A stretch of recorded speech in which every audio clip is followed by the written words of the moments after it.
Welcome to Volume 1 of Loom Designs. I'm Diane from Dynamic Creations. And I'm Tracy of Designs by Tracy. And today I'm going to show you 3 bracelet designs that can be done on any loom. The 3 designs that we will be doing today are going to be a twisted zigzag design. We are also going to be doing a diamonds and lace design, and we will then be doing a Diane's daisy, which can be put on a necklace or onto bracelets. And I will teach you how to make loom critters. Today I will show you the inchworm, the butterfly, and the bumblebee. All of these designs can attach to your lanyards, your bracelets, or even hairpins. Let's get started! Our first design is called the twisted zigzag, and we are going to be using 3 colors. The first color is the turquoise color, and you will need 25 of those. The second color is a fuchsia color, and you will need 12. And the last color is navy blue, and you will also need 12. And when you do the design, you want the prominent color to be the most, which is the 25 bands. The zigzag pattern is the basic pattern that you have already experienced with any loom. Now, I particularly like this loom because the pegs are very long and they hold a lot of rubber bands.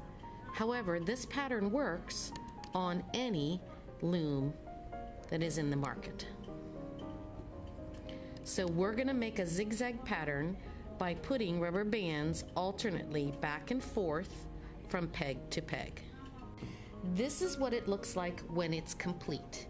Notice you always put your bands from the red arrow all the way to the end. On your second color, you're going to add your second color straight up, similar to a single triple. And that just starts at one end and goes straight down the row all the way to the end with that same color. This is what it should look like when you are completely finished. You have an underlying zigzag pattern with 2 straight columns. The twisted zigzag looks like this when it's completed. You have a zigzag pattern underneath and you have 2 rows of rubber bands. I have already turned my loom around so I can begin hooking this pattern. We are going to start with the rows, just like a single triple. You are going to reach down in here, and remember, use the back of the hook anytime you have to push a rubber band out of the way, but also if the back of the hook is facing you, it's less likely to pop off. So we're going to reach down in the first rubber band, pull it off of its peg, and push it to the next peg. If you have trouble getting the rubber band off of the peg, watch my hook as it goes completely around the next peg, and that way you don't struggle to remove the rubber band. We're going to continue to hook this blue pattern, and then we're going to go back and do the pink one. So we will do the first rows and then the second row. We have gone ahead and hooked the blue row, and now we're going to hook the fuchsia row. Again, you reach down in there, connect the first rubber band, pull it off, and take it to your second peg. Don't be afraid to push rubber bands down to make your patterns easier to hook. Again, take the rubber band to the next peg. Gotcha.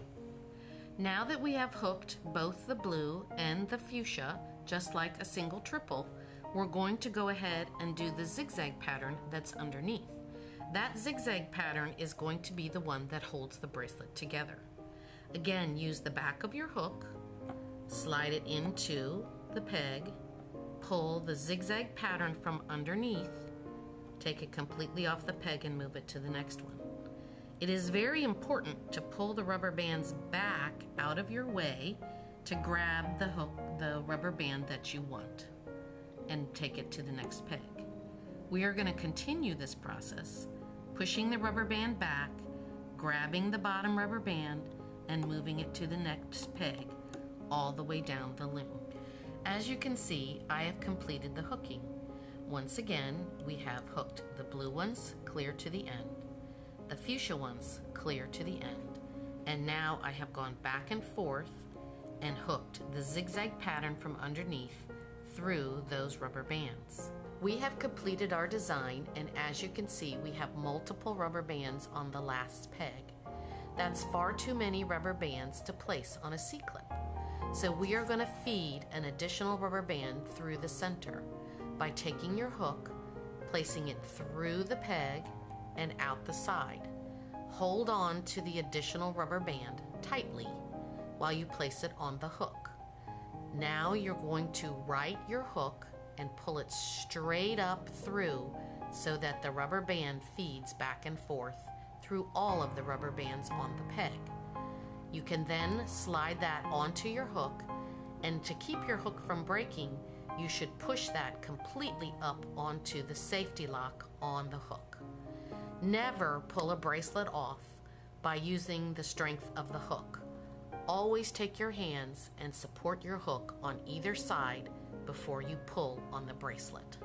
Now to pull the bracelet off, again make sure you're supporting your hook, hold tight onto your loom, and slide the bracelet off. Again, I don't like to put the pressure on the hook, and use your fingers to remove the bracelet all the way down of the loom. It comes out and up, and when you're completed, you have a beautiful bracelet that is called the Twisted Zigzag. This is the completed Twisted Zigzag pattern. To finish your bracelet, you may extend it if you'd like to from this end to add additional rubber bands if you need to. Often though, this bracelet is complete and can be worn. To add additional ones, you remove it from the hook and add your rubber bands. Or if you're ready to put a C-clip on, you simply put your 2 rubber bands onto 2 pegs of your hook and slide the C-clip right on the end. You can then pull it off and hook it to the other end, and your bracelet is complete. This is the design that we just completed, the Twisted Zigzag. Now we're going to be doing the diamonds and lace pattern. This is a very pretty pattern, and again, you should pick colors that contrast each other so that you have a nice showing of the lace. This is the diamond pattern, and this is the lace that is added to the pattern. I have selected for my bracelet 3 colors that have a nice contrast. We are going to be using the teal and the purple for the main bracelet, and you are going to need 24 of each of those. And we are going to use the lace, and that is going to require 22 rubber bands of the lace. With the diamonds and lace pattern, we begin with a diamond pattern. You start from the center peg, and you start with one color. It's going to go from the center peg out with your first color. It's very important to use the same color on both sides, which will be important when we hook later on. Remember to start with the arrow at the bottom of your loom for bands on, and that's a good way to remember. Bands on, arrow at the bottom. The top of your diamond goes from the outer pegs to the center peg. And now you can see you have your diamond pattern. We're going to load the next diamond connected to this diamond, again in the same pattern. Purple first from the center peg out, again using the purple color. It's very important to have those colors on the bottom. Now you can top your diamond by using the teal on the top of the pattern, and now we have 2 diamonds. We are going to continue this pattern completely to the end of the pegs.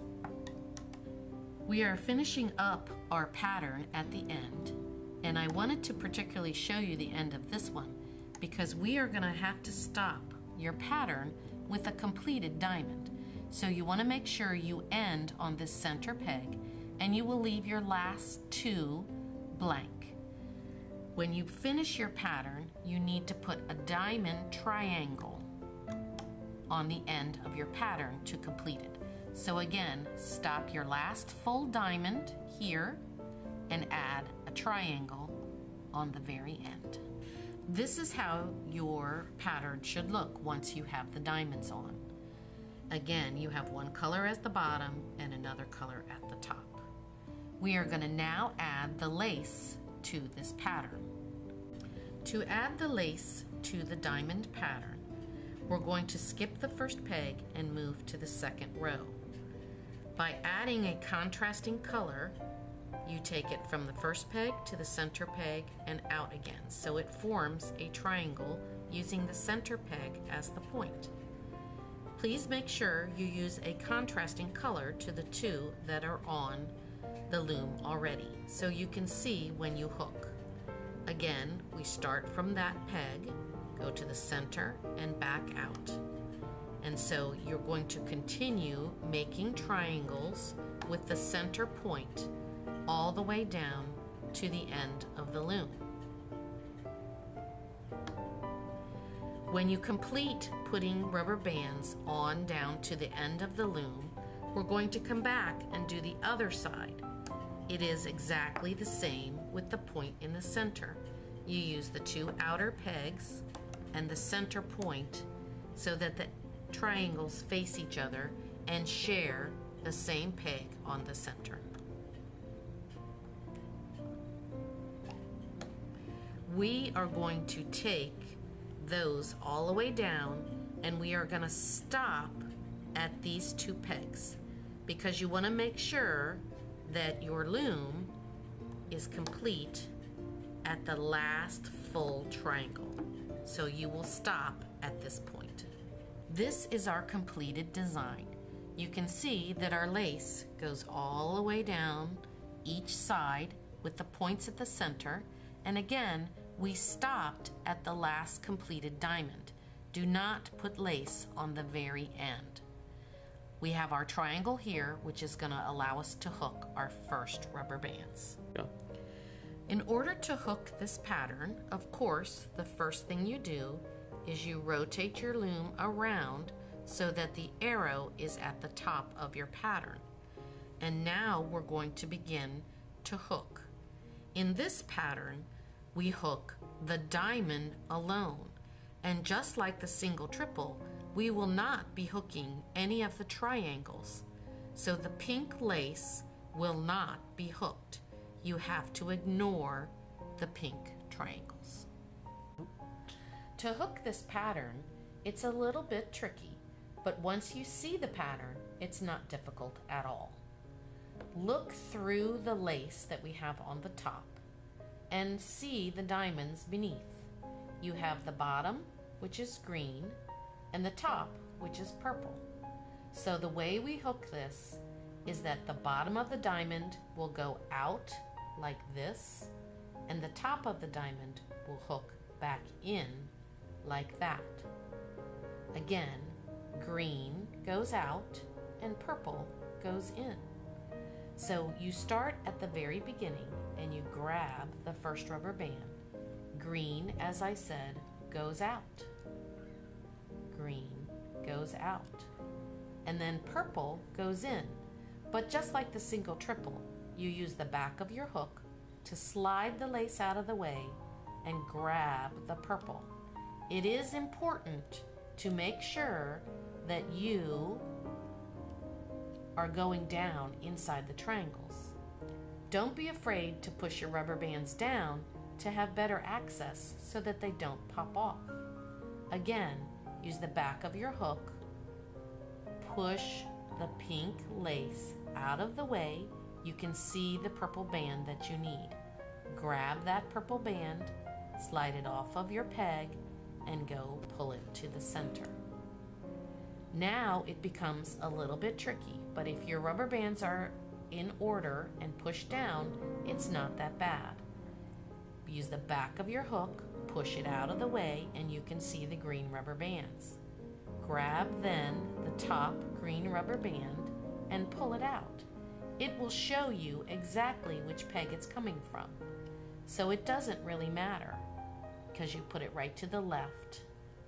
Then you go back in, push the rubber bands out of the way again. Don't be afraid to push down and hold those rubber bands.